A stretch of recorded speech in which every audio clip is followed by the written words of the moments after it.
তো আমরা যে ভিডিওটা দেখেছি, খুবই লম্বা চোরা একজন ব্যক্তি, লাল একটা রুমাল পরা আছে, দেখতে শুনতে খুব সুন্দর। তো উনাকে ইমাম মাহাদি বলা হচ্ছে। যুগে যুগে বহুবারই ইমাম মাহাদি আলাইহিস সালাতু ওয়াস সালাম আত্মপ্রকাশ করেছে, এটা অনেকেই বলেছে। এবং নিজেকে ইমাম মাহাদি দাবি করা, ইমাম মাহাদির তো শেষ নেই।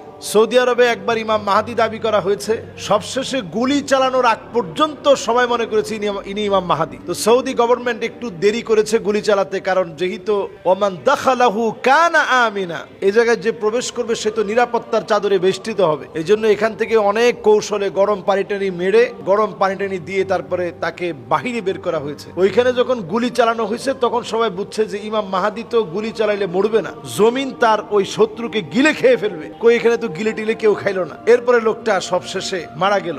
1982 সনেও এই ঘটনা ঘটেছে। নতুন করে এই বছরে এই ভিডিওটি ফেসবুকে রিলস আকারে অনেক ছড়িয়ে পড়েছে যে এবার নাকি ইমাম মাহাদির আত্মপ্রকাশ ঘটেছে। এটা নেহায়েত ডাহা একটা ভুল কথা। এবং যেই লোকটাকে ইমাম মাহাদি বলে দেখানো হচ্ছে, ইমাম মাহাদি আলাইহিস সালাতু ওয়াস সালামের সূরত তো এমন হবে না।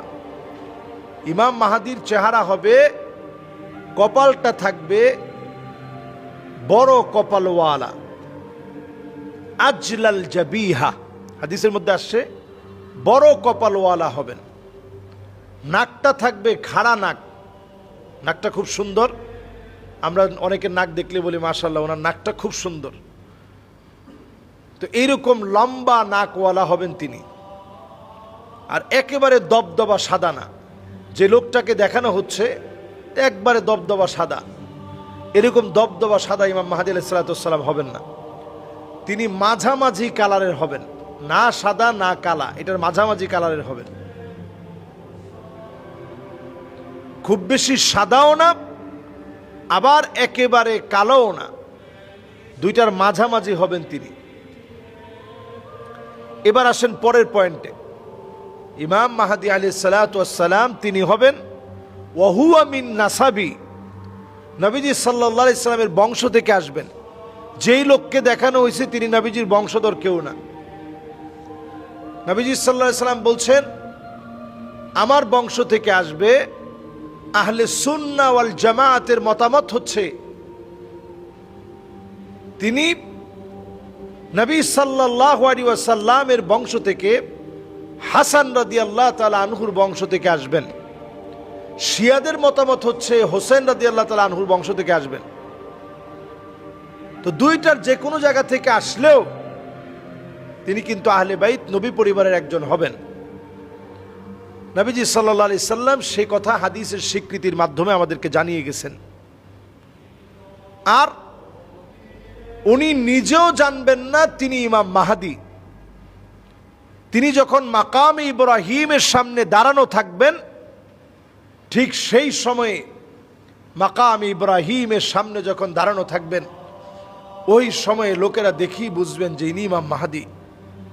লোকেরা বলবেন যে আজকের এই মাজলুম জনপদে জনপদে মার খাওয়া মুসলমানদের সাহায্যের জন্য আপনার কাছে বায়াত নিতে চাই। যদি বায়াত না দেন আপনার গর্দানে আঘাত করব, তারপরেও বায়াত না নিয়ে আমরা এক চুল যাব না।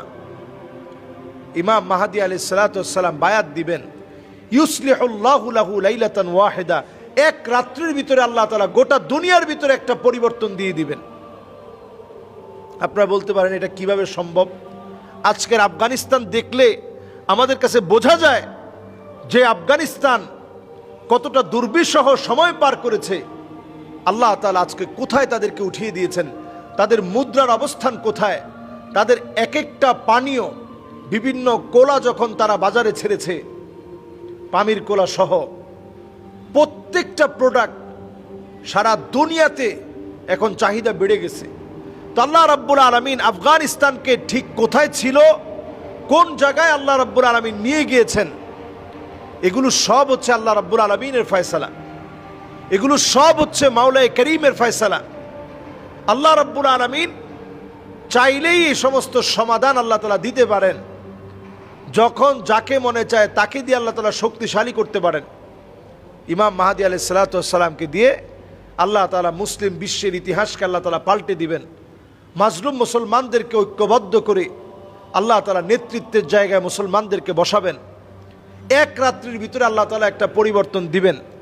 শুধু তাই না, পরিবর্তনটা এমন হবে, জায়গায় জায়গায় মুসলমানদের বিজয় এমনভাবে আসবে, এই বিজয় কেউ ঠেকাতে পারবে না। এর 6 কিংবা 7 বছর পরে দাজ্জাল এই পৃথিবীতে আসবে। এখন দাজ্জাল আসার জন্য পুরাপুরি প্রস্তুত।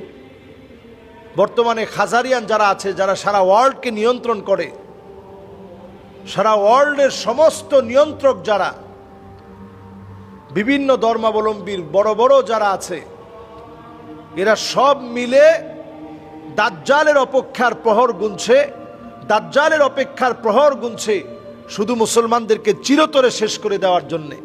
আর আল্লাহ রাব্বুল আলামিন দাজ্জালকে পাঠিয়ে দিয়েই তাদেরকে চিরতরে নিঃশেষ করবেন, মুসলমানদেরকে আল্লাহ রাব্বুল আলামিন চূড়ান্তভাবে বিজয়ী করবেন। সুতরাং আল্লাহ রাব্বুল আলামিন আমাদেরকে সতর্কতার সাথে কথা বলার, আজগবি বিষয়ে বিশ্বাস না করে জেনে শুনে তথ্যভিত্তিক, অথেন্টিক, নির্ভরযোগ্য কথা বলার, এবং ইমাম মাহাদি আলাইহিস সালাতু ওয়াস সালামের নামে বিভ্রান্তিকর বিভিন্ন কথা বলে কেউ মনে করতেছে পাকিস্তানের মোহাম্মদ বিন কাসেম তিনি ইমাম মাহাদি, আবার কেউ কেউ মনে করতেছে আমাদের বাংলাদেশের নড়াইলে ইমাম মাহাদির সবচেয়ে বড় সৈনিক, উনি এখন নড়াইলে আছেন, নাটোরে আছেন।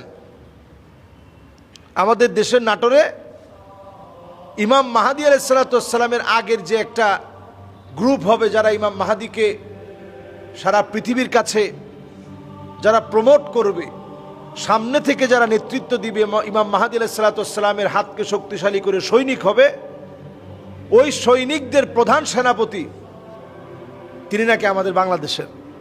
আবার বাংলাদেশের লোকও ইমাম মাহাদি নিজেকে দাবি করেছে যে সৌদি আরবের জেলে এখন আছে।